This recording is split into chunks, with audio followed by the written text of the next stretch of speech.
Number 1. Ali Abulaban. The man pointing a gun at the camera wore a smile.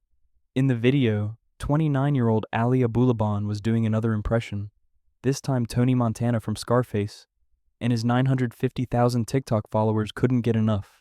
He called himself Gin Kid online, a rising content creator whose comedy sketches and celebrity impressions earned millions of views every week. Behind the viral videos and the carefully curated feed, showing a picture-perfect marriage, something far darker was taking shape.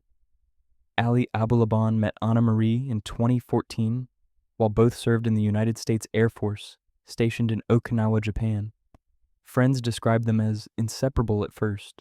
When Anna became pregnant with their daughter Amira, Ali secured her visa to join him in the United States, and they started building what appeared to be an idyllic family life. By 2019, Ali had begun gaining serious traction on social media. His impressions of video game characters from Skyrim and his Scarface bits went viral repeatedly. He dropped out of pursuing further education to chase internet fame full-time, convinced this was his path to stardom.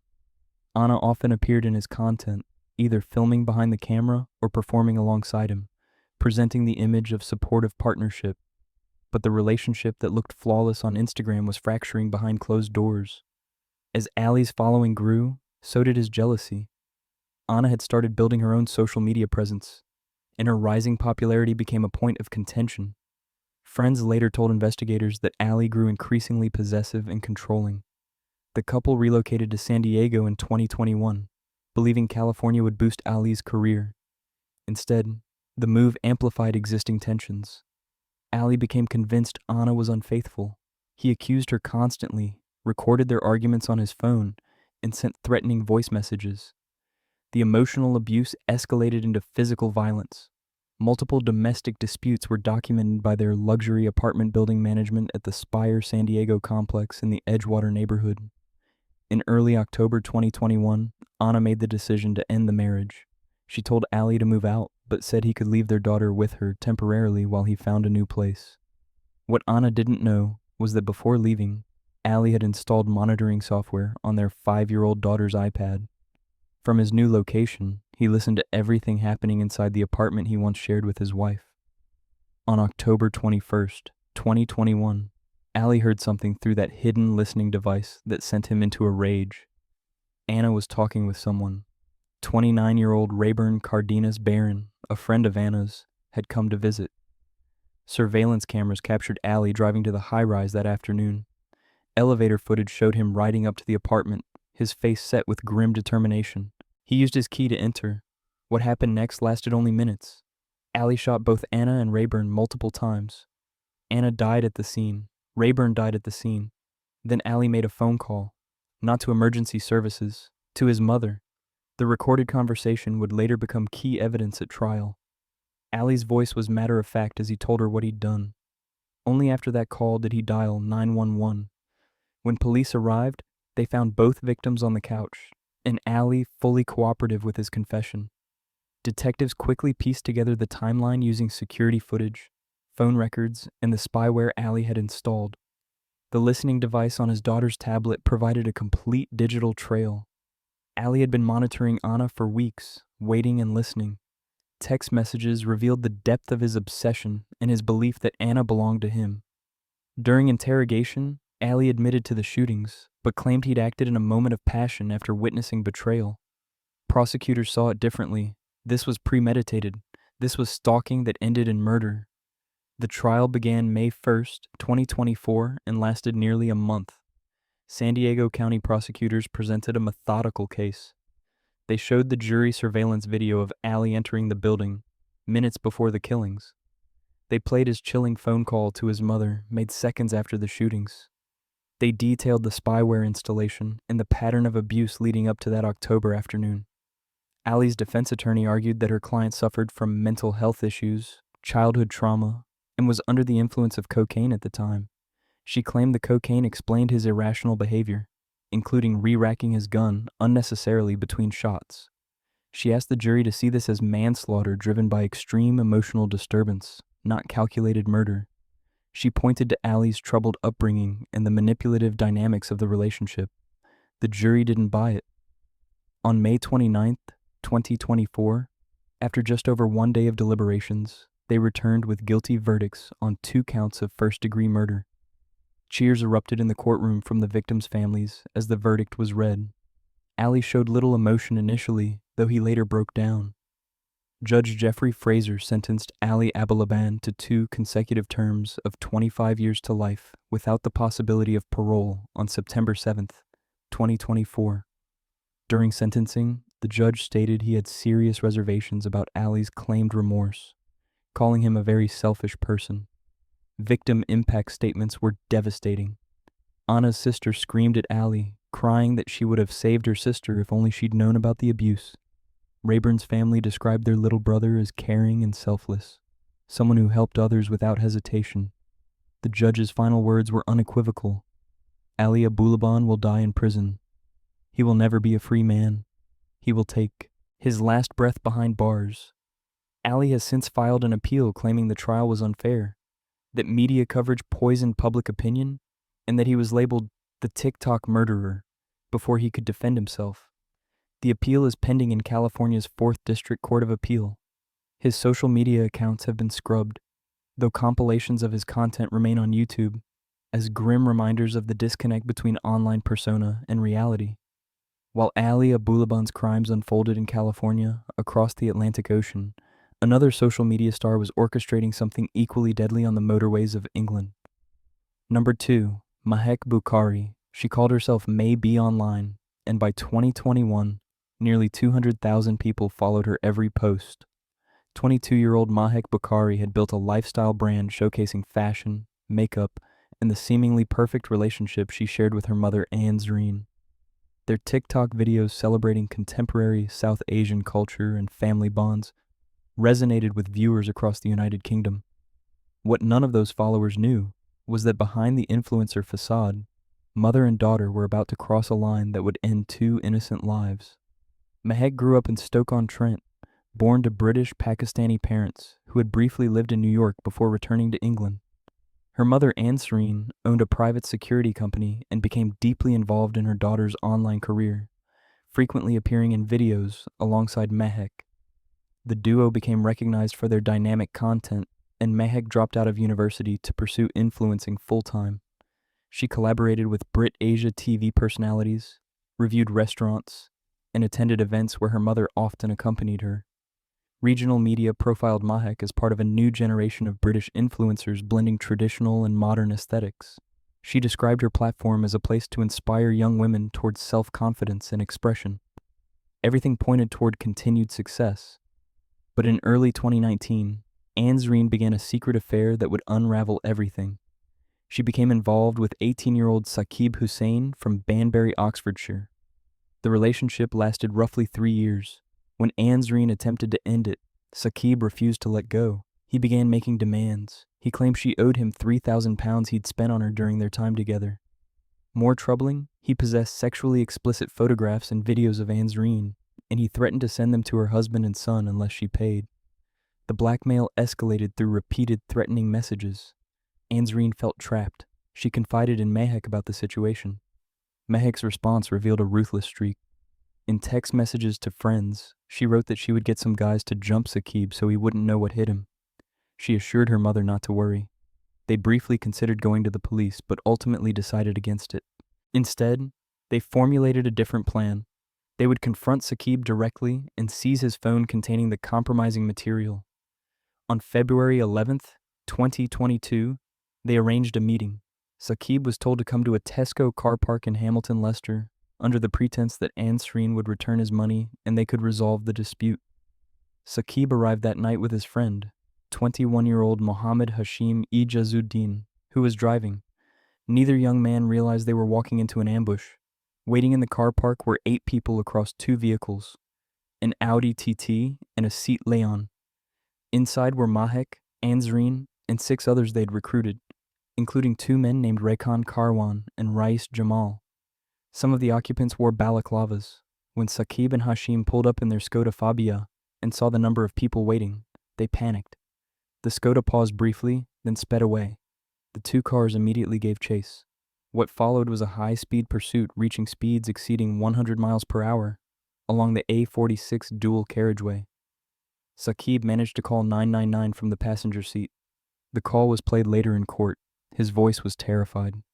He told the dispatcher they were being rammed off the road, that people were trying to kill them, that they were blocking them in. He begged for help. Then the line went silent. The pursuers forced the Skoda off the roadway. The car split in two and burst into flames after striking a tree.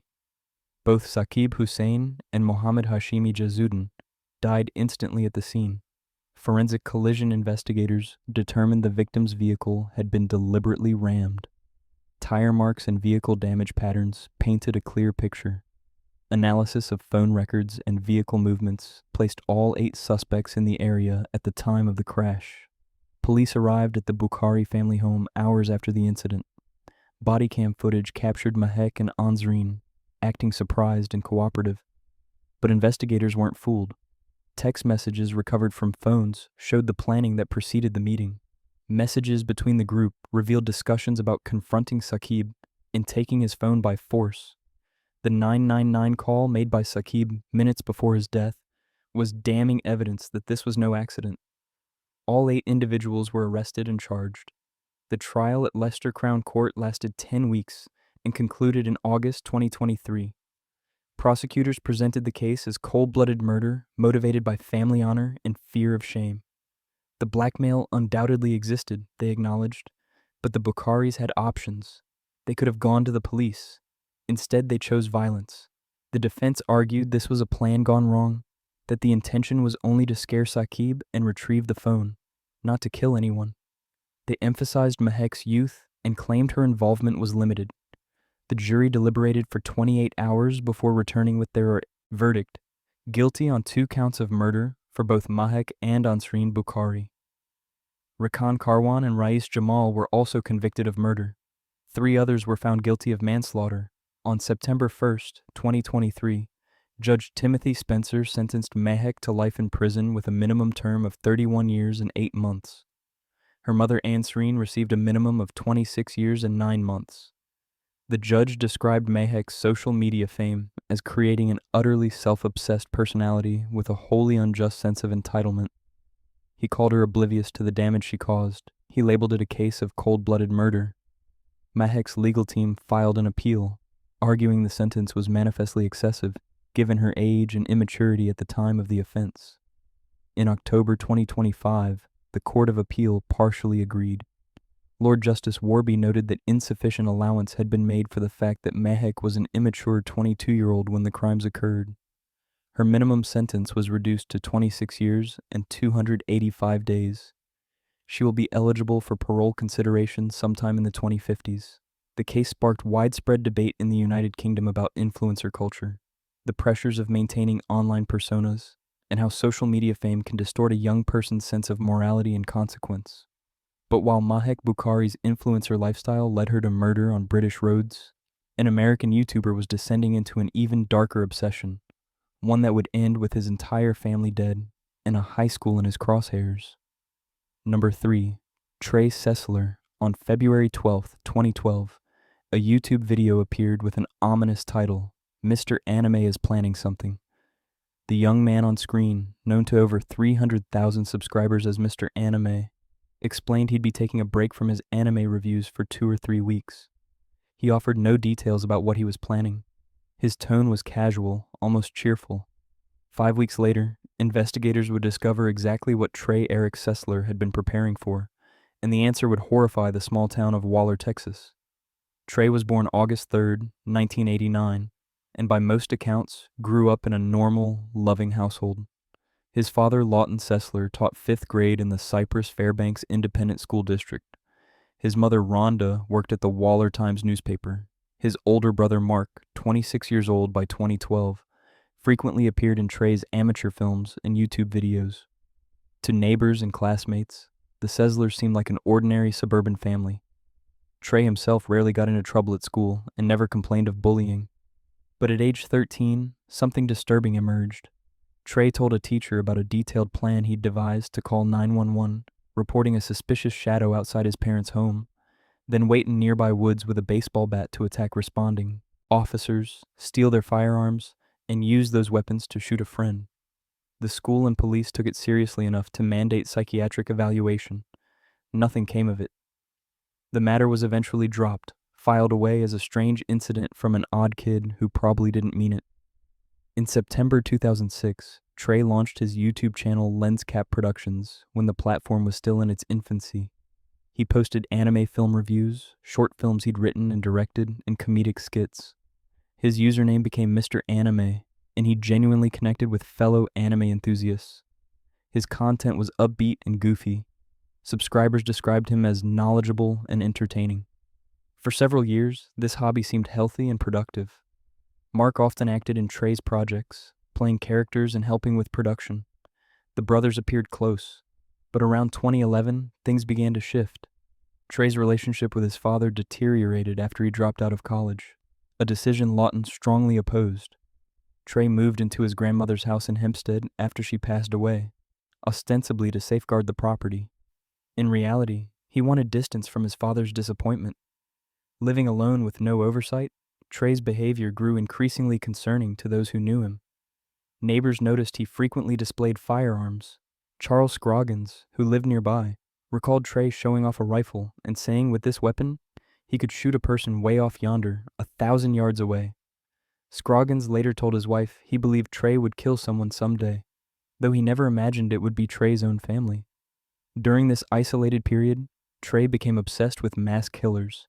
He researched the Columbine High School massacre extensively, studying the shooter's methods and motivations. He created a ranking system for 8 notorious serial killers, grading them on technique and weapon choice. He downloaded satellite imagery of Waller High School, his alma mater, and began planning an attack. The plan involved ramming his car through the school gates and courtyard, then exiting the vehicle to open fire with his .22 rifle on as many students and staff as possible. He admitted to police later that during this time, he killed animals for practice, set fires to amuse himself, and shot at businesses in the middle of the night. These escalating behaviors went undetected. His YouTube content during this period grew darker in tone, though most viewers didn't pick up on the warning signs. Monday, March 19, 2012, someone reported hearing gunshots from the Sesler family home. Police responded but found nothing suspicious and left. The following morning, Trey's mother Rhonda took him to the garage to show him a dent in her car, made by an unrelated party. Trey saw his opportunity. He grabbed his rifle and shot his mother at point-blank range 4 times. She fell immediately. He then moved through the house. His father Lawton was shot multiple times. His brother Mark was shot multiple times. All 3 died on the living room floor. Investigators later determined they appeared to have been trying to run when they were killed. After the murders, Trey used a black marker to write messages on walls and doors throughout the house. I love my mom, dad, and brother. Why did I do this? God forgive me, because I cannot forgive myself. I will never forgive myself. I don't know why I did this. The house had been vandalized extensively, with broken glass in nearly every room. Then Trey loaded his 2010 black Ford Mustang with a high-point model, 995 carbine rifle, and over 100 rounds of ammunition. He drove to Waller High School and sat in the parking lot. For reasons he never fully explained, he chose not to proceed with the massacre. Instead, he drove 21 miles to a friend's house in Magnolia and went to sleep. Around 1 p.m. on March 20th, police conducted a welfare check after family members couldn't reach anyone at the Sesler home. Officers discovered the 3 bodies and immediately recognized the missing element: Trey.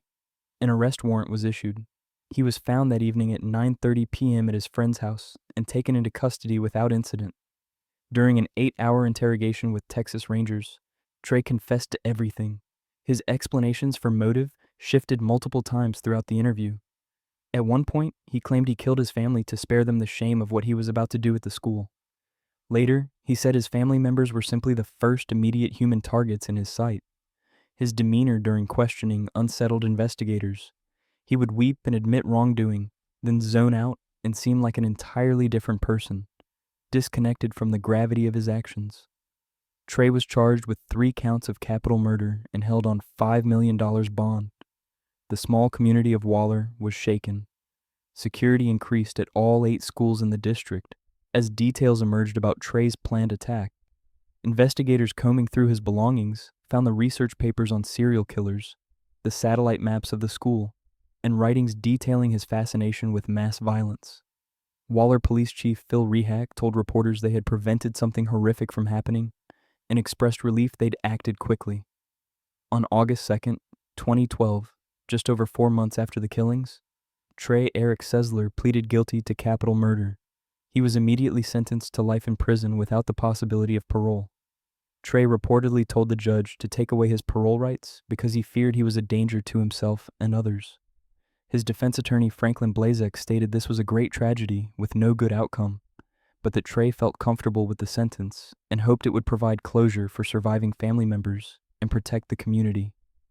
Some Waller residents expressed frustration that Trey hadn't received the death penalty, feeling that premeditated murder of an entire family followed by attempted mass casualty planning warranted the ultimate punishment. Trey Sesler is currently incarcerated at the Charles T. Terrell Unit in Rosharon, Texas, where records show he will remain for the rest of his natural life. His YouTube channel has been deactivated, though archive footage of his videos occasionally resurfaces, analyzed by true crime enthusiasts, trying to spot warning signs in his content from the months before the massacre. While Trey Sesler's violence was directed at his own family, another young man's obsession with a teenage influencer would lead to a murder that shocked the internet in an entirely different way, one broadcast to the world in real time. Number 4. Brandon Clark. Within minutes of the crime, the photos were everywhere. Discord users scrolling through messages on the morning of July 14th, 2019, suddenly encountered images that would haunt them for years.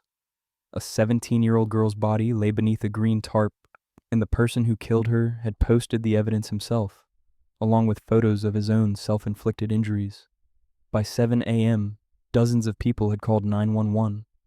The images spread faster than moderators could remove them, and at the center of this digital nightmare was a 21-year-old man named Brandon Andrew Clark, who had just destroyed the life of a rising teenage influencer named Bianca Michelle Devins. Bianca Devins was 17 years old in the spring of 2019, a bright and talented young woman from Utica, New York. She had recently graduated from high school, just 2 weeks before her death, and was preparing to attend a local community college. Online, she was known as a popular figure in gaming communities, particularly on Instagram and Discord, where she'd built a significant following sharing her interests in music, art, and internet culture. Friends and family described her as creative, loving, and full of potential. Her younger sister Olivia looked up to her. Her mother Kim described her as their beautiful angel. Bianca's smile, her mother would later say, brightened their lives. Brandon Clark came from Bridgeport, a small community near Utica. At 21, he was 4 years older than Bianca. The two met online in the spring of 2019 through mutual interest in gaming and music. What began as an online acquaintance evolved into something more complex. They spent time together in person and became familiar with each other's families. Brandon was frequently at Bianca's house, and her mother Kim initially found him personable and nice, describing him as giving off a nerdy boy-next-door impression.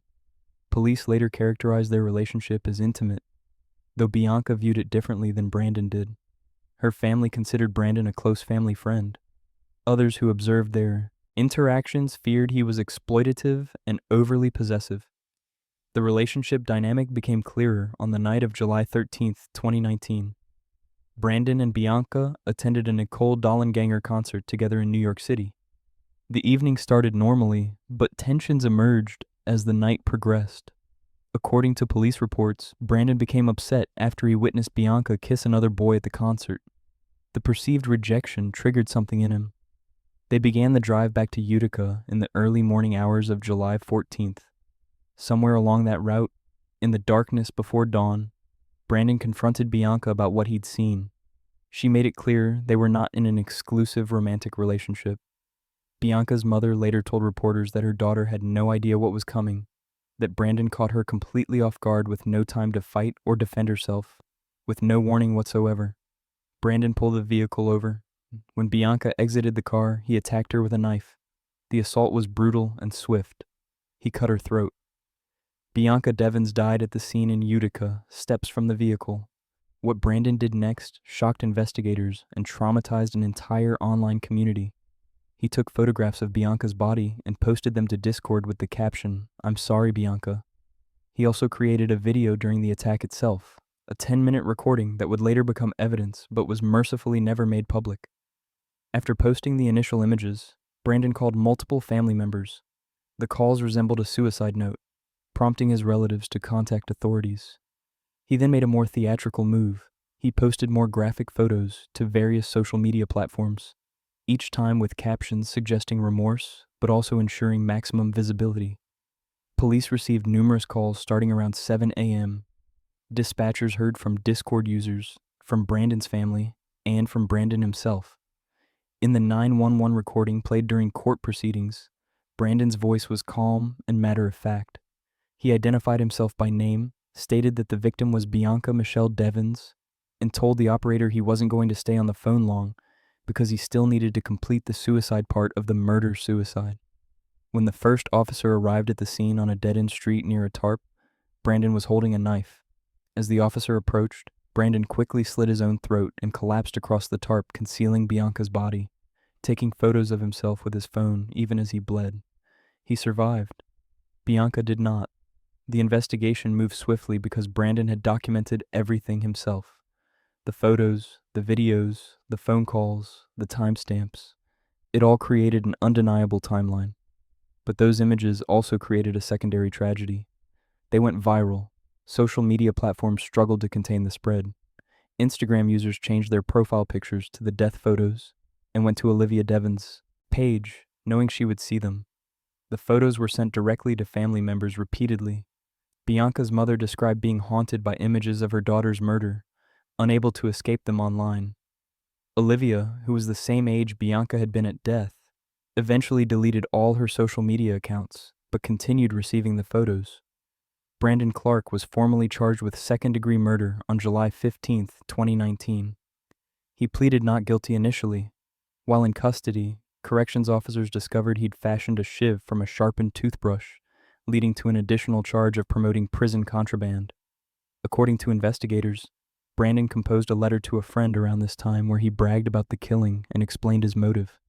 He couldn't handle the thought of Bianca walking out of his life. On February 10, 2020, before trial, Brandon changed his plea to guilty. His sentencing was scheduled for April but delayed due to the COVID-19 pandemic. Then in June 2020, Brandon filed a notice to withdraw his guilty plea, claiming his attorney had failed him. Prosecutors celebrated the original guilty plea because it would spare Bianca's family from enduring a full trial with all its disturbing details. Brandon's attempt to recant created new anguish for the Devons family. A judge denied the withdrawal motion after a hearing on September 30th, finding that Brandon had admitted his guilt freely and understood the consequences. The sentencing finally occurred on March 16, 2021. During the hearing, Bianca's family delivered devastating victim impact statements. Olivia spoke of terrifying nightmares and her inability to trust new people. She described how many random people set their profile pictures as her sister's death photo and went to her page knowing she would see it. Kim Devons told the court that life without Bianca would never be the same, that their family would never again be complete. She begged the parole board to show no leniency. Bianca's grandfather, Frank Williams, addressed Brandon directly, assuring him that should he ever seek parole, the family would be there to represent Bianca's interests. Brandon addressed the court as well. He said he hated himself for what he'd done, and that he would give his life for Bianca in a heartbeat if he could. Judge David Dwyer interrupted Brandon's apology, noting that at some point during the legal proceedings, Brandon's focus had shifted from the pain he'd caused to concern about himself. The judge questioned Brandon's sincerity given his attempt to withdraw the guilty plea. Judge Dwyer sentenced Brandon Andrew Clark to 25 years to life in prison. Brandon will be eligible for parole consideration sometime in the 2040s. The aftermath extended beyond the courtroom. Then Congressman Anthony Brindisi and the Devons family introduced legislation called Bianca's Law in September 2020. The proposed federal law would require social media platforms with over 10 million in revenue and 100,000 monthly users to establish offices for rapidly removing graphic, violent content. The goal was preventing what happened to Bianca's photos from happening to other victims. In 2023, New York Governor Kathy Hochul signed a state version of Bianca's law establishing criminal and civil penalties for distributing personal images of crime victims with intent to harm them or their families. Brandon Clark remains incarcerated in New York State Prison, where he will serve decades before any possibility of release, and the case continues to be studied as an example of how social media can amplify tragedy and compound trauma for grieving families. But while Brandon Clark's crime played out on Discord and Instagram, another family was carefully curating a very different kind of content on YouTube. Parenting advice that millions trusted, even as the reality behind the camera was becoming unspeakably cruel. Number 5. Ruby Franke.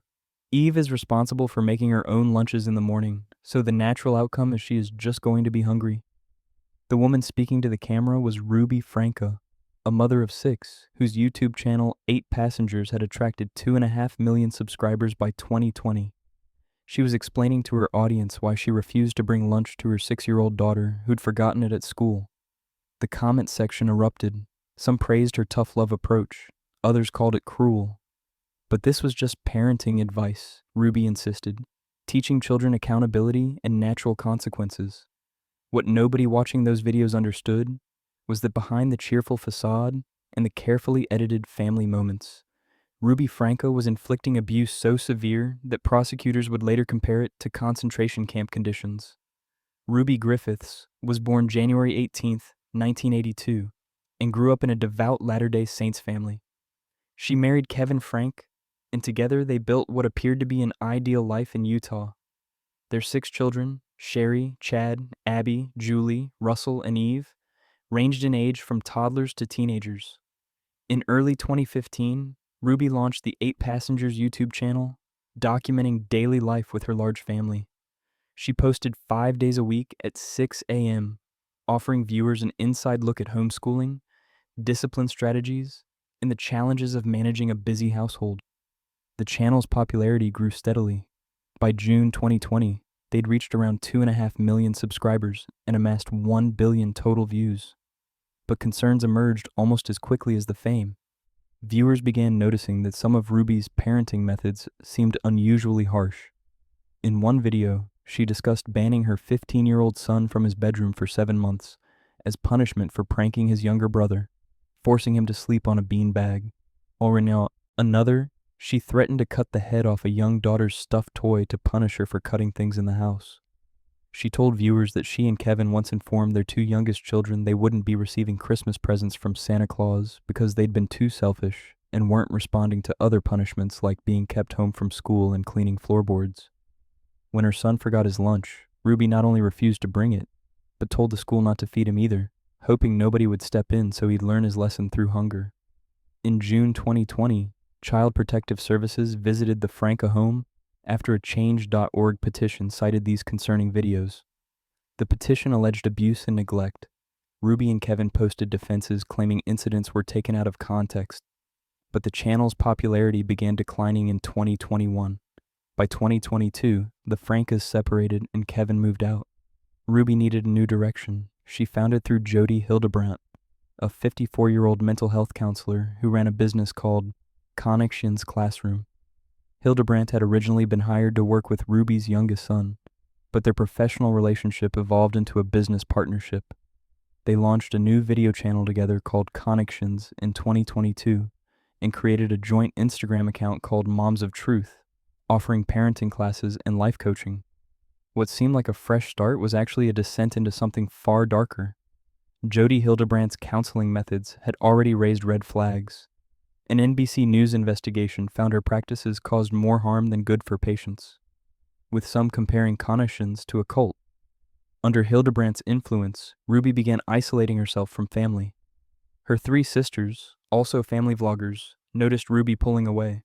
She stopped communicating with her parents, then her siblings, and eventually pushed away close friends. The abuse that had been psychological was becoming physical. Ruby and Jody began subjecting Ruby's 2 youngest children to systematic torture. The son was denied food and water for extended periods. He was forced to perform hours of physical labor outdoors in summer heat, with inadequate protection, resulting in severe sunburns. He was kicked repeatedly, including while Ruby wore boots. His head was held underwater. His mouth and nose were covered by her hands, cutting off his oxygen. When he attempted to run away, he was bound with rope. Ruby told him he was evil and possessed, that he needed to repent for imagined sins. The daughter endured similar deprivation of food and water and was subjected to long hours of physical labor in extreme heat. She was told she was evil and needed to repent. On one occasion, she was forced to jump into a cactus multiple times. August 30th, 2023, a neighbor in Evans, Utah, saw a thin boy with duct tape on his ankles and wrists climb out of a window at a Jody Hildebrandt's home. The child was emaciated and covered in wounds. The neighbor immediately called police. When officers arrived, they found Ruby's 12-year-old son in a malnourished state with open sores. They located Ruby's 10-year-old daughter inside the home in similar condition. Both children were rushed to the hospital. Ruby Franke and Jody Hildebrandt were arrested at the scene. 2 days later, on September 1st, both women were formally charged with 6 counts of aggravated child abuse, a second-degree felony. Each count carried a potential sentence of 1 to 15 years in prison. YouTube immediately suspended Ruby's accounts. Kevin Franke, who had been separated from Ruby for over a year, filed for divorce in November. Ruby's oldest daughter, Sherry, posted on Instagram, "Me and my family are so glad justice is being served. We've been trying to tell the police and CPS for years about this." The investigation revealed the full scope of the abuse through medical records, journals Ruby had kept, and interviews with the children. Prosecutors discovered that Ruby and Jody genuinely believed they were helping the children through religious discipline. Both women claimed God communicated directly with them, giving directions on how to cast out evil spirits and force the children to repent. Washington County Attorney Eric Clark called it a case about religious extremism, stating the defendants appeared to fully believe the abuse they inflicted was necessary. On December 18th, 2023, Ruby Franke pleaded guilty to 4 counts of aggravated child abuse in a deal with prosecutors. 2 additional counts were dismissed. Standing shackled in gray and white jail clothing, Ruby closed her eyes and took a deep breath before pleading guilty to her first 3 charges. On the 4th, she fought back emotion before saying, "With my deepest regret and sorrow for my family and my children, guilty." 9 days later, Jody Hildebrandt entered a similar guilty plea to 4 counts, with 2 dismissed. Sentencing occurred February 20th, 2024. Prosecutor Eric Clark read the sentencing recommendation, describing the environment Ruby's children faced as concentration camp-like setting, and stating Ruby committed horrible acts of child abuse. During the hearing, Ruby spoke emotionally, thanking police, doctors, and social workers for being the angels who saved her children from her. She claimed she'd been under Jody Hildebrandt's influence and had developed a distorted sense of morality. She apologized tearfully to Kevin, calling him the love of her life and stating the ending of their marriage was a tragedy. She addressed her children directly. "How terrifying this must have been for you. I will never stop crying for hurting your tender souls. You're so precious to me. I'm sorry." Judge John J. Walton sentenced Ruby Franke to 4 consecutive prison terms of 1 to 15 years each. Under Utah law, consecutive sentences are capped at 30 years total, meaning Ruby will serve between 4 and 30 years in prison. The exact length will be determined by the Utah Board of Pardons and Parole. Jody Hildebrandt received an identical sentence. Ruby's family members submitted statements blaming Hildebrandt's influence. Ruby's brother stated that at Hildebrandt's continued encouragement, Ruby systematically pushed everyone around her away, claiming she'd been brainwashed. Ruby has stated she will not appeal her sentence and has taken full responsibility for her actions. Ruby Franke remains incarcerated in Utah, where she'll serve at minimum 4 years, but potentially 3 decades. And the case has become a landmark example of how online personas can mask horrific realities and how supposed parenting expertise can disguise systematic child abuse. While Ruby Franke's crimes involved her own children, another influencer was using her platform for an entirely different kind of deception, one that would defraud hundreds of victims out of millions of dollars through carefully constructed lies. Number 6. Samantha Wohlford. The 911 call came through just after midnight. A woman's voice was panicked, almost hysterical. She'd been tied up, she said. Men had broken into her home in Titus County, Texas. They'd kidnapped her husband, Ernie. She'd just managed to free herself and needed help immediately. Dispatchers sent units racing to the scene, and responding officers found 28-year-old Samantha Wohlford exactly as she'd described, restraints still visible on her wrists, her home in disarray, and her husband nowhere to be found. She seemed like a traumatized victim, but as the interview stretched into its second hour, detectives began noticing something strange. Her story kept changing. Small details shifted. The timeline didn't quite add up. And by the time the sun rose over East Texas that January morning in 2015, investigators had a very different theory about what had happened to Ernie Igbara. Samantha Griffiths grew up with aspirations of stardom. By her mid-20s, she'd built a modest following on social media as a lifestyle influencer and aspiring actress. She posted about fashion, wellness, and the glamorous life she portrayed living in Texas. Her Instagram feed showed carefully curated moments of a woman who seemed to have it all together. She married Ernie Igbara, and to outsiders, they appeared to be a happy couple building a life together. Ernie worked steadily and provided for their household. But behind the photos and the posts, the relationship had fractured badly. Friends would later tell investigators that Samantha had grown resentful of her marriage and wanted out, but divorce wasn't the exit strategy she chose. Instead, Samantha began plotting something far more permanent. She made contact with three men, Jonathan Kyle Sanford, Antonio Jose Ponce, and Octavius Lamar Rimes. Over a series of meetings and phone calls, she laid out a plan. She wanted her husband dead, and she was willing to orchestrate every detail to make it happen. The three men agreed. What they couldn't know was that Samantha was creating a scenario where she could play the role of innocent victim, while simultaneously ensuring Ernie's permanent removal from her life. The plan went into motion in January 2015. Samantha told Ernie they were having a quiet evening at home. He had no reason to suspect anything was wrong. When the three men arrived, it happened fast. Ernie was taken from the house by force. Samantha made sure to create the appearance of a struggle and a home invasion. She had the men restrain her loosely enough that she could free herself after they left. The staging was careful and deliberate. She waited the appropriate amount of time, then called 911 with her rehearsed story. She'd witnessed a home invasion. She'd been tied up. Her husband had been kidnapped. She needed help. Police responded with urgency, treating it as an active kidnapping case. Search efforts began immediately. Meanwhile, investigators started piecing together Samantha's account of events. She described the intruders, the sequence of events, how long she'd been restrained, and what she'd heard before Ernie was taken. But as detectives pressed for more details, inconsistencies emerged. The timeline she provided didn't match physical evidence at the scene. Her injuries seemed superficial and staged. The restraints appeared to have been applied in a way that allowed easy escape. Most damning, her emotional responses during questioning seemed performed rather than genuine. While the police interview continued, the grim discovery occurred. Ernie Igbara's body was found in the woods not far from their home. He'd been killed execution style. The three men Samantha had hired hadn't just kidnapped him. They'd murdered him and left his body to be discovered. Now detectives had a homicide investigation on their hands, and the grieving wife was becoming their primary suspect. The break in the case came through phone records and witness statements. Investigators traced communications between Samantha and the three men in the days leading up to Ernie's death. They found evidence of planning, coordination, and financial arrangements. When confronted with this evidence, Samantha's story began to completely unravel. She'd hired Sanford, Ponce, and Rimes to kill her husband. She'd staged the home invasion. She'd tied herself up knowing she could easily break free. She'd rehearsed the 911 call. Every element had been calculated to position herself as a victim while eliminating her husband. Jonathan Kyle Sanford, Antonio Jose Ponce, and Octavius Lamar Rimes were arrested and charged in connection with Ernie's death. But prosecutors saved their most serious charges for Samantha Wohlford.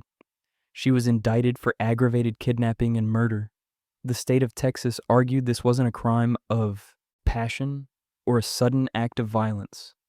This was premeditated murder for hire, orchestrated by a woman who valued her freedom and lifestyle more than her husband's life. The trial for the kidnapping charge came first. In March 2017, a jury heard prosecutors lay out the evidence. The phone records, the witness testimony, the inconsistencies in Samantha's story, and the staged crime scene. Defense attorneys attempted to create reasonable doubt, suggesting Samantha might have been coerced or that the evidence was circumstantial. The jury wasn't convinced. They found Samantha Wohlford guilty of aggravated kidnapping. Judge William Birch sentenced her to 50 years in prison. But the legal reckoning wasn't over. In September 2017, Samantha faced trial for murder. This time, prosecutors presented an even more complete picture of her planning and execution of the plot to kill Ernie Ibarra. They detailed her communications with the hired killers, her financial arrangements, and her elaborate staging of the fake home invasion. They showed the jury how cold and calculating the entire scheme had been. Samantha's defense team argued she hadn't personally pulled the trigger, that she'd been manipulated, that the murder charge went too far. The jury deliberated and returned with a verdict: guilty of murder. Judge Birch sentenced Samantha Wohlford to 99 years in prison for the murder conviction. The sentences would run consecutively, not concurrently, meaning Samantha was facing a combined total of 149 years behind bars. At 28 years old when sentenced, she would likely spend the rest of her natural life incarcerated. Samantha Wohlford is currently serving her sentence in a Texas state prison for women. Her social media accounts, once filled with aspirational lifestyle content and carefully crafted images of happiness, have been deleted. The 3 men she hired to carry out the murder also received substantial prison sentences for their roles in Ernie Ibarra's death. Ernie's family has worked to keep his memory alive while processing the betrayal of discovering that the person he trusted most had orchestrated his murder. The case became a cautionary tale about how social media personas can mask the darkest intentions, and how the pursuit of a curated online image can drive someone to unthinkable acts. But while Samantha Wohlford hired others to commit murder, another influencer took a more direct approach, offering cash payments to multiple people to eliminate anyone she viewed as a threat to her carefully constructed online empire. Number 7, Ashley Grayson.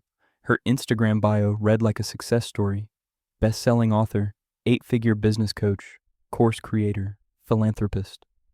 Ashley Grayson had built an empire teaching other entrepreneurs how to scale their businesses and achieve financial freedom. From her home in Dallas, Texas, the 35-year-old influencer projected an image of unstoppable success. Her followers watched her travel, attend exclusive events, and showcase a lifestyle funded by her online courses and coaching programs. But in August 2022, beneath all that polished branding, Ashley Grayson was spiraling. Someone online was criticizing her. Someone had allegedly created fake profiles attacking her business. And Ashley decided the solution wasn't a lawsuit or a PR campaign. The solution, she believed, was murder. Ashley had built her brand in the competitive world of online business coaching. She sold courses promising to teach people how to generate wealth through digital entrepreneurship. Her marketing emphasized that she'd achieved 8-figure success and could guide others to do the same. Thousands of people followed her advice and purchased her programs. She cultivated relationships with other entrepreneurs, including a woman from Memphis, Tennessee, who had collaborated with her in the past. That Memphis woman and her husband viewed Ashley as a business connection, maybe even a friend. So when Ashley reached out in August 2022 with an invitation to discuss a new business opportunity, they didn't hesitate. The couple flew from Memphis to Dallas in September 2022. They arrived expecting to talk about a legitimate venture. Instead, they walked into something that sounded like a crime film script. Ashley and her husband Joshua met with them and made a proposition that left the couple stunned. Ashley wanted to hire them to commit murder. Not just one murder, 3 separate killings. She offered to pay at least $20,000 for each target. The first target was a woman from South Haven, Mississippi, who ran an online business similar to Ashley's. The two had experienced a falling out the previous year. Ashley suspected this woman of creating fake online profiles that criticized her and her company, though they'd never actually met in person. Ashley was convinced this rival was destroying her reputation and needed to be eliminated. The second target was Ashley's ex-boyfriend. She provided no detailed explanation for why he needed to die, only that he was on her list. The third target was a Texas woman who had recently posted criticism of Ashley on social media. These posts had apparently enraged Ashley to the point where she wanted the woman dead. The Memphis couple sat through this meeting in complete disbelief. They'd come to Dallas expecting a business discussion, and instead they were being propositioned to commit multiple murders for cash. But rather than immediately refusing and fleeing, they did something smarter. They reported everything to law enforcement. What Ashley Grayson didn't realize as she laid out her murder-for-hire scheme was that she was providing the evidence that would destroy her life. Federal investigators moved quickly. The Memphis couple cooperated fully, providing detailed statements about the meeting, the specific targets Ashley had named, and the financial offers she'd made. The FBI began building a case for conspiracy to commit murder for hire. They gathered evidence of communications between Ashley and the couple, documented the travel arrangements, and confirmed the identities of the 3 intended victims. None of the targets were ever in actual danger because the Memphis couple had alerted authorities immediately, but that didn't diminish the severity of Ashley's crimes. Under federal law, soliciting murder for hire is prosecuted just as seriously, whether the killer actually carries out the act or not. In March 2023, a federal jury in the Western District of Tennessee heard the case against Ashley Grayson. Prosecutors painted a picture of a woman so consumed by online feuds and perceived slights that she was willing to pay to have people killed. They presented testimony from the Memphis couple describing the Dallas meeting in detail. They showed communications and travel records. They explained how Ashley had identified each target and why she wanted them dead. The motivation, prosecutors argued, was purely about protecting and enhancing her online image. She couldn't tolerate criticism. She couldn't handle competition. And she believed murder was a reasonable solution to these problems. Ashley's defense attempted to create doubt about her intentions. Perhaps she hadn't been serious. Perhaps this was all talk, not a genuine conspiracy. Perhaps the couple had misunderstood. But the evidence was too concrete. The meeting had happened. The offers had been made. The targets had been specifically named. The financial arrangements had been discussed. This wasn't a misunderstanding or a joke taken too far. This was conspiracy to commit murder for hire on 3 separate individuals. The jury found Ashley Grayson guilty on all counts. She was convicted of conspiracy to commit murder for hire, a federal crime that carries significant prison time. Acting United States Attorney Reagan Fondren issued a statement calling it a 21st century crime where online feuds and senseless rivalries bled into the real world. He noted that Ashley had tried to hire someone to murder a woman over things that happened exclusively on the internet. He emphasized that while no one was physically hurt, the victim and her family still felt severe emotional impact, and the proactive response from law enforcement had prevented an even more serious crime from occurring. On October 31st, 2024, United States District Court Judge Thomas L. Parker sentenced Ashley Grayson to 120 months in federal prison, 10 years behind bars, the maximum allowable sentence under the guidelines. She also received 3 years of supervised release to follow her prison term. As this was a federal case, Ashley Grayson is not eligible for parole. She will serve the full 10 years. The judge's remarks during sentencing made clear his view of the crime's severity. Ashley had let her obsession with online perception drive her to attempt to orchestrate real-world violence. She'd been willing to pay tens of thousands of dollars to have 3 people killed because they threatened her carefully constructed image as a successful business coach. The irony wasn't lost on observers. A woman who sold courses on building successful businesses had destroyed her own life over social media disputes. The 3 intended victims were notified of the plot and the conviction. The woman from South Haven, Mississippi, who'd never even met Ashley in person, learned that she'd been targeted for death because of suspected fake social media profiles. Ashley's ex-boyfriend discovered he'd been marked for murder. The Texas woman who'd posted criticism online found out those posts had nearly cost her life. All 3 had been going about their daily lives completely unaware they'd been on someone's hit list. Ashley Grayson is currently serving her sentence in federal prison. Her Instagram account, once filled with motivational posts about building business empires and achieving wealth, has been shut down. Her courses and coaching programs have been discontinued. The 8-figure success story she promoted turned out to be a house of cards that collapsed the moment she decided online rivalries justified murder. Her husband Joshua has not been charged in connection with the murder for hire plot, though he was present at the Dallas meeting. The case has been studied by law enforcement as an example of how social media disputes can escalate beyond any rational boundary when combined with narcissism and a distorted sense of self-importance. But while Ashley Grayson's crimes were stopped before anyone was harmed, across the Atlantic Ocean, a British rapper's involvement in a murder over drugs had already left one man dead and his music career in ruins. Number 8. Taleb Hussain. The YouTube channel Link Up TV had made him a star. Millions of people across the United Kingdom watched Taleb Hussain's music videos, nodding along to his rap verses delivered under the stage name Lems. His tracks pulled in views by the hundreds of thousands, establishing him as a rising force in British grime and hip-hop. The comment sections praised his flow, his authenticity, his street credibility. But in November 2018, that credibility came from a place far darker than his fans realized. Because Taleb Hussain wasn't just performing songs about street life. He was living it in the most brutal way possible. And one cold night in Bedford, England, 5 men would prove just how far they were willing to go over a drug dispute. Taleb Hussain grew up in the British hip-hop scene during its explosive growth period. By his 20s, he'd established himself as Lems, a rapper whose music videos on Link Up TV regularly attracted massive viewership. The platform had become a launching pad for UK artists, and Hussain was capitalizing on that exposure. His lyrics often referenced street life, conflicts, and the realities of growing up in rough neighborhoods. Fans perceived this as authentic artistic expression, but Hussain had another side to his life that wasn't making it into his music videos. In 2012, he'd been convicted of drug dealing. That criminal record should have served as a warning, but it didn't slow his trajectory in the music world. If anything, it added to his street reputation. By 2018, Hussain was running with a crew that included Del Piero Mothersill, Damian Rooney, Philip Mendy, and Jamal Jang.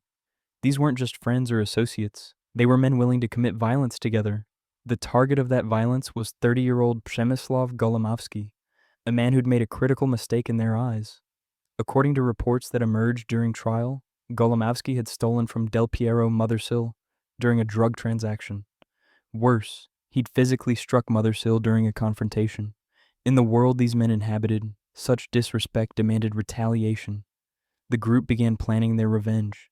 This wasn't going to be a street confrontation or a public showdown. They intended to send a message that would terrify anyone else who might consider crossing them. They gathered intelligence on Gołomowski's movements and routines. They learned where he lived in Bedford, England. They waited for the right moment. That moment came on the night of November 16th, 2018.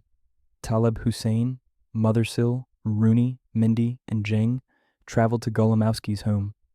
They broke in during the early morning hours. Przemysław Gołomowski was asleep in his bed, completely unaware of what was coming. The 5 men entered his bedroom and launched a savage attack. They beat him. They stabbed him. The assault was prolonged and brutal.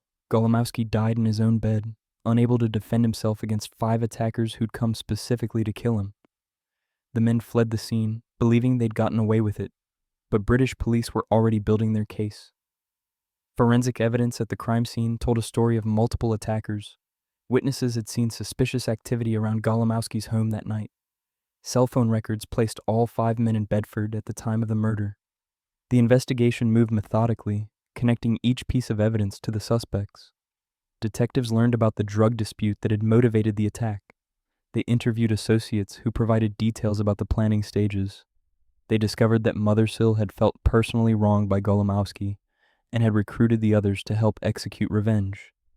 Taleb Hussain, despite his rising music career and the legitimate income stream from his videos, had chosen to participate in a premeditated murder over a drug dispute that didn't even directly involve him. All 5 men were arrested and charged with murder. The prosecution's case was comprehensive. They presented forensic evidence linking the suspects to the crime scene. They showed the jury cell phone records proving the defendants were in Bedford when Gołomowski was killed. They established motive through witness testimony about the earlier conflict between Mothersill and Gołomowski. They demonstrated that this wasn't a random attack or a crime of passion. This was planned execution. The defense attorneys for each defendant attempted various strategies. Some argued their clients weren't present at the scene. Others suggested their involvement was minimal. Some claimed they hadn't known the plan was to kill Gołomowski. But the evidence was overwhelming. British prosecutors had built a case that showed all 5 men had traveled to Bedford together, broken into Gołomowski's home together, and participated in the fatal attack together. Under British law, even defendants who didn't personally strike the fatal blow could be convicted of murder if they participated in the joint enterprise that led to death. In 2019, the jury returned guilty verdicts for murder against Taleb Hussain, Del Piero Mothersill, and Damian Rooney. Philip Mendy and Jamal Jang were also convicted for their roles in the killing. Judge Michael K. Casey sentenced Taleb Hussain to 26 years in prison. Mothersill and Rooney received similar lengthy sentences. The judge made clear during sentencing that this was a planned killing motivated by drugs and perceived disrespect, carried out with shocking violence against a defenseless victim. The sentencing marked the end of Lemps's music career. His YouTube channel fell silent. The videos that had pulled in millions of views became artifacts of a life that ended in a Bedford courtroom. Link Up TV removed association with him. Fans who'd followed his rise watched it all collapse. The street credibility he'd projected in his music turned out to be connected to actual street violence, and that violence had cost Przemysław Gołomowski his life and cost Hussain his freedom. Taleb Hussain is currently serving his 26-year sentence in a British prison. He won't be eligible for parole consideration until he's served a substantial portion of that term, likely keeping him incarcerated well into the 2030s or beyond. His music videos remain online as a strange memorial to what might have been if he'd chosen the microphone over the knife. Przemysław Gołomowski's family issued statements describing him as a loving person who didn't deserve to be attacked in his own home while sleeping. They expressed satisfaction with the guilty verdicts, but noted that no prison sentence could bring back their loved one or undo the trauma of his brutal murder. The case became a reminder that the line between artistic expression about street life and actual participation in street violence can be dangerously thin, and that crossing that line carries consequences that destroy not just careers, but lives. While Taleb Hussain threw away his music career for a murder in England. Back in the United States, an OnlyFans model was about to face charges for a crime that would make international headlines and raise questions about self-defense, domestic violence, and the influence of social media fame. Number 9. Jebara Igbara. The Instagram posts showed a life of pure luxury. Designer clothes draped across expensive furniture, stacks of cash fanned out for the camera, high-end watches glinting in perfect lighting. The man behind the account called himself Jay Mazzini, and his 200,000 followers watched in fascination as he flaunted wealth that seemed almost incomprehensible. In video after video, 28-year-old Jebara Igbara from New Jersey presented himself as a successful entrepreneur who'd cracked the code to financial freedom. He posted acts of apparent generosity, buying things for strangers, helping people in need. He positioned himself as living proof that anyone could achieve massive success. But every dollar he displayed, every act of charity he filmed, every luxury item he showcased was funded by fraud. And the people he hurt most were the very community he claimed to serve. Jebara Igbara understood the power of social media influence before most people his age. He built his Jay Mazzini persona carefully, crafting an image of someone who'd made it big through legitimate business ventures. His posts emphasized success, wealth, and philanthropy. He frequently mentioned his Muslim faith and his connection to the Muslim community in the New York metropolitan area. This wasn't accidental. Igbara was establishing trust within a specific demographic, creating the perception that he was one of them, someone who understood their values and their goals. His followers saw him as aspirational, proof that success was possible for someone from their background. The COVID-19 pandemic created chaos in 2020, and Igbara saw opportunity in that chaos. He launched a business called Halal Capital LLC, pitching it as an investment firm that would generate returns through stock trading, reselling electronics, and dealing in personal protective equipment, items in high demand during the pandemic. He specifically targeted members of the Muslim community, leveraging the trust he'd built through his social media presence. He told potential investors that Halal Capital would earn them significant returns. All they needed to do was trust him with their money. Many did, but Halal Capital wasn't a legitimate investment firm. It was a Ponzi scheme. The money flowing in from new investors wasn't being invested in stocks or electronics or PPE. It was being used to pay earlier investors small returns to maintain the illusion of success, while the bulk went directly into Igbara's pocket. He spent lavishly on luxury cars, high-end gambling, and maintaining his social media lifestyle. The Instagram posts showing wealth weren't aspirational, they were literal evidence of theft. Igbara expanded his fraud beyond halal capital. He dove into cryptocurrency scams, eventually netting approximately $8 million from various overlapping schemes. He presented himself as someone who could get investors in on the ground floor of crypto opportunities. He showed them his lifestyle as proof he knew what he was doing. He used religious and cultural connections to lower their defenses, and one by one, people handed over their hard-earned money. The schemes began unraveling as victims realized they couldn't get their money back. Investors who'd been promised returns started asking questions. When those questions became too insistent, Igbara made excuses, technical difficulties, market downturns, temporary setbacks. But the money never materialized. Some victims started comparing notes and realized they'd been sold the same promises. Complaints reached law enforcement. Federal investigators from multiple agencies began examining Igbara's businesses. They traced financial transactions and discovered that money flowing into halal capital wasn't going where investors had been told. They found evidence of the cryptocurrency frauds. They documented his gambling expenditures and luxury purchases. The case built methodically. In 2021, as the investigation intensified, Igbara did something that showed just how desperate he'd become. He kidnapped a witness in his fraud case, attempting to intimidate someone who could testify against him. That act sealed his fate. He was arrested and held without bail. The charges were extensive: wire fraud conspiracy, money laundering, and now kidnapping. Federal prosecutors in the Eastern District of New York built a case showing the full scope of Igbara's criminal enterprise. They presented evidence that he'd specifically targeted the Muslim community, exploiting religious bonds and cultural trust to perpetrate his frauds. They showed how he'd used social media to create a false image of success that lured victims in. They demonstrated that he'd known exactly what he was doing and had done it anyway, prioritizing his lifestyle over the financial security of dozens of families. Igbara's attorney attempted to position him as someone who'd made mistakes but hadn't intended to cause such widespread harm. They emphasized his youth and suggested he'd been in over his head. But the evidence of intentional fraud was overwhelming. The Ponzi scheme structure wasn't an accident. The cryptocurrency scams weren't misunderstandings. The kidnapping certainly wasn't a youthful error. This was calculated criminal behavior sustained over years. Igbara eventually pleaded guilty to multiple fraud charges, admitting he'd created the Ponzi scheme and the cryptocurrency frauds. He acknowledged stealing approximately $8 million from online followers and members of his own religious community. During his plea, prosecutors noted that he'd shamefully targeted his own religious community, taking advantage of their trust in him so he could spend and gamble away their hard-earned money. United States District Judge Frederick Block presided over sentencing. Victims submitted impact statements describing the financial devastation Igbara had caused. People had invested their savings, money meant for their children's education, funds they'd been setting aside for homes or emergencies. All of it gone, spent on Igbara's cars and gambling habits and social media lifestyle. The judge heard these statements and reviewed the extensive fraud.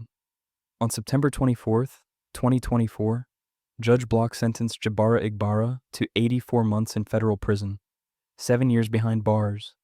He was also ordered to pay restitution to his victims, though recovering the stolen funds would prove difficult given how much he'd already spent. As a federal prisoner, Igbara is not eligible for parole and will serve the vast majority of his sentence. United States Attorney Brian Peace issued a statement emphasizing the betrayal at the heart of the case. Peace noted that Igbara had exploited religious community bonds and trust, using faith as a weapon to defraud people who believed he was one of them. The statement made clear that such exploitation would be prosecuted aggressively. The Jay Mazzini social media accounts have been mostly scrubbed from the internet, though compilations of his posts remain on YouTube and have been featured in documentary series examining influencer fraud. These videos serve as evidence of how he constructed his false persona and used it to perpetrate crimes. His story appeared in the 2023 documentary series, The Age of Influence, which examined how social media can be weaponized for fraud. Jebara Igbara is currently serving his sentence in federal prison, where he'll remain until approximately 2031. His victims, many of whom were members of his own religious community, are left dealing with the financial aftermath of trusting someone who presented himself as successful, generous, and faithful, but who is actually none of those things. The case stands as a warning about the dangers of believing carefully curated social media personas, and about how fraudsters exploit cultural and religious bonds to lower victims' defenses and steal their money. While Jebara Igbara defrauded his community from behind a screen, another influencer was about to commit a crime so violent and so public that it would lead investigators straight to her door, and the evidence they'd find would be impossible to deny. Number 10. Ramon Abbas. The private jet touched down in another glamorous city. The man stepping off wore designer everything, Gucci loafers, a Fendi jacket, a watch worth more than most people's annual salary. He pulled out his phone and snapped photos for Instagram, where nearly 2.5 million followers waited to see what Ray Hush Puppy would showcase next. The cars, the yachts, the luxury hotels, the stacks of cash arranged artfully on hotel beds. Ramon Abbas had built an empire of envy, and every post reinforced the same message. He was living a life most people could only dream about. His bio called him a real estate mogul and investor, but every dollar funding that lifestyle, every designer item draped across his body, every first-class ticket and helicopter ride came from one source: massive international fraud that would eventually catch the attention of law enforcement agencies across 3 continents. Ramon Abbas was born October 11th, 1982, in Lagos, Nigeria. He grew up far from the wealth he would later display so prominently. Details about his early life remained sparse, but by his 30s, Abbas had discovered he had a talent for deception and the ambition to exploit it on a global scale. He moved to Dubai in the United Arab Emirates, a city known for its tolerance of lavish displays of wealth and minimal questions about where that wealth originated. Dubai became his base of operations, and Instagram became his stage. Abbas carefully constructed the hush puppy persona. Every post was calculated to project extreme success. He photographed himself boarding helicopters with celebrities. He posed with professional footballers. He appeared at events with Nigerian politicians. He rented supercars and yachts just long enough to create content. His apartment in Dubai was staged like a showroom, with luxury goods strategically placed for maximum visual impact. The narrative he sold was simple. Through real estate investments and savvy business decisions, he'd achieved wealth beyond imagination. Followers from around the world, particularly young people in Nigeria and other African nations, looked to him as inspiration. If Hush Puppy could make it, maybe they could too. But behind every carefully filtered photo was criminal activity on a staggering scale. Ramon Abbas wasn't a real estate mogul. He was a cyber criminal specializing in business email, compromise frauds, and money laundering. His operation worked like this. He and his network would hack into corporate email systems, study communication patterns between companies and their clients, then insert themselves into ongoing transactions at critical moments. They would send emails that appeared to come from legitimate business partners, providing updated banking information for wire transfers. Unsuspecting companies would send millions of dollars to accounts controlled by Abbas and his co-conspirators instead of to the intended recipients. The amounts involved were staggering. In one scheme targeting a United States law firm, Abbas and his team fraudulently obtained approximately $40 million. In another operation involving a foreign financial institution, they illegally transferred $14.7 million. They also targeted a Premier League football club in England, attempting to steal $124 million, though that particular scheme was disrupted before completion. These weren't small-time scams. This was organized cybercrime operating at the highest levels of international finance. Abbas used sophisticated money laundering techniques to move and hide the stolen funds. He created shell companies, used cryptocurrency to obscure transaction trails, and recruited money mules to help transfer cash across borders. The operation required coordination between multiple countries and involved dozens of people playing specific roles. Abbas positioned himself at the top of this network, directing operations and taking the largest cuts. The money he couldn't hide, he flaunted on Instagram, apparently believing that operating from Dubai would keep him beyond the reach of international law enforcement. But investigators from the FBI, Interpol, and Dubai police were building a case. They tracked the business email compromise schemes to their source. They analyzed financial transactions and traced money laundering patterns. They identified Abbas as a central figure in multiple fraud operations. The investigation took years and involved cooperation between law enforcement agencies in the United States, United Kingdom, United Arab Emirates, and other countries. The scope of his criminal activity became clearer with each new piece of evidence. On June 10, 2020, Dubai police executed a dramatic raid. Officers stormed Abbas's luxury apartment in the early morning hours. The scene they encountered looked like something from a crime film. They found nearly $2 million in cash stacked in various locations. They seized dozens of luxury cars, designer clothing worth hundreds of thousands of dollars, and multiple electronic devices containing evidence of ongoing fraud schemes. The arrest was filmed and photos were released showing Abbas in custody, a stark contrast to his usual carefully staged social media images. The United States had issued an arrest warrant and requested extradition. Dubai authorities cooperated. Abbas was transported to the United States to face federal charges in the Central District of California. The indictment was extensive: conspiracy to commit money laundering, conspiracy to engage in wire fraud, and multiple counts related to specific fraud schemes. Prosecutors laid out evidence showing Abbas's role as a key organizer of international cybercrime operations that had stolen over $100 million collectively. Initially, Abbas pleaded not guilty. His attorney suggested he planned to fight the charges. But as the evidence mounted and prosecutors prepared to present their case, the reality of his situation became clear. The FBI had traced transactions. They had seized devices with incriminating communications. They had testimony from co-conspirators who agreed to cooperate. They had the Instagram posts themselves, which served as evidence of unexplained wealth. The case was overwhelming. In April 2021, Ramon Abbas changed his plea to guilty.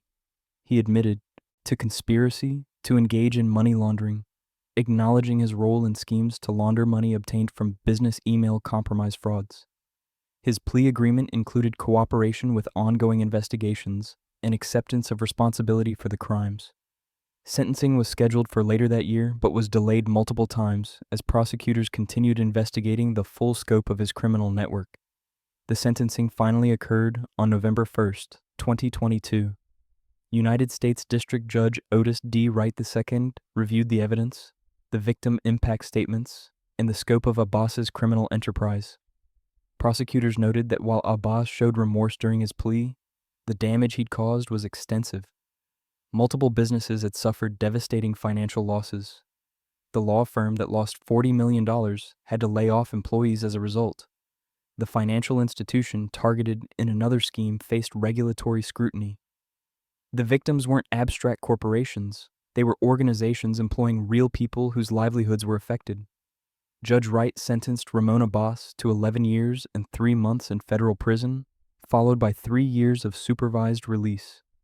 He was also ordered to pay restitution to his victims, though recovering the stolen funds remained challenging, given how much had already been spent or hidden in complex financial instruments.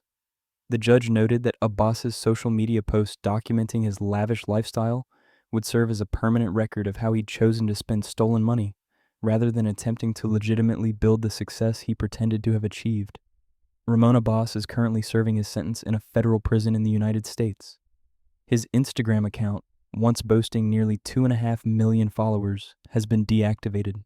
The photos and videos that documented his fake lifestyle have been archived as evidence and cautionary tales. The hush puppy persona that inspired so many people turned out to be nothing more than a carefully constructed lie built on the financial destruction of victims around the world. The case sparked conversations in Nigeria and across Africa about the dangers of social media aspirationalism and the reality that many internet personalities flaunting extreme wealth are doing so with money obtained through illegal means. Law enforcement agencies use the case as an example in training materials about business email compromise schemes and the importance of international cooperation in pursuing cybercriminals. Several of Abbas's co-conspirators also faced prosecution. His network included people in multiple countries, and arrests followed in the months after his capture. The investigation revealed that business email compromise fraud has become one of the most lucrative forms of cybercrime. causing billions of dollars in losses annually to businesses worldwide. Abbas's operation was just one piece of a much larger criminal ecosystem. From his prison cell, Ramon Abbas watches as the world he fabricated online continues to be dissected and analyzed. The luxury cars were seized, the designer clothes were sold at auction, the cash was confiscated, and the image of success that attracted millions of followers dissolved into the reality of a criminal spending the prime years of his life behind bars, facing deportation to Nigeria after his release to face additional charges there. These 10 cases reveal a disturbing pattern: social media influence without substance, fame without foundation, and the catastrophic consequences when the pursuit of online validation collides with criminality, leaving behind shattered lives, grieving families, and cautionary tales that scroll endlessly through feeds that once celebrated these faces as stars.